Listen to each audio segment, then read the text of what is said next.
అక్రమంగా ఎస్ఐ గారు ఆ రోజు నేనేదో అన్నారని అది జరిగిన 15 రోజుల తర్వాత ఈరోజు ఎస్సీ ఎస్సీ అట్రాసిటీ కేసు పెట్టడం జరిగింది.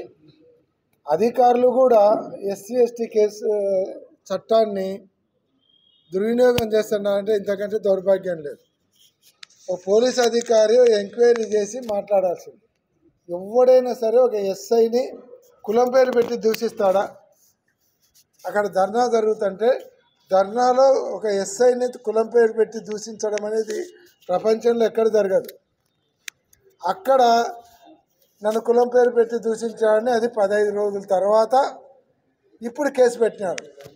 అంటే కూటమి ప్రభుత్వం వైసీపీ నాయకులు ఎక్కడైనా సరే ధర్నాలు చేసినా, ఎక్కడైనా సరే ర్యాలీలు చేసినా ఇట్లా అక్రమ కేసులు పెట్టి వాళ్ళను చేయకుండా చేయాలి, భయభ్రాంతులకు గురి చేయాలి అనేటువంటి ఆలోచనలో పోతున్నారు. కానీ ఒక విషయం గుర్తుంచుకోవాలి, నేను పోలీస్ అధికారులకు కూడా నేను తెలియజేస్తున్నాను, మీరు అలా ఎమ్మెల్యేలు చెప్పినట్లు మంత్రులు చెప్పినట్లు విని పోలీసు వ్యవస్థ ప్రతిష్టను దెబ్బతీయకండి. ఏదైనా తప్పు జరిగింటే కేసు పెట్టండి. ఒకవేళ ఆడ ఎస్ఐ గారితో మిస్బిహేవియర్ చేస్తే మీరు పెట్టాల్సింది ఎస్సీ ఎస్టీ కేసు కాదు, 353 కేసు పెట్టాలి.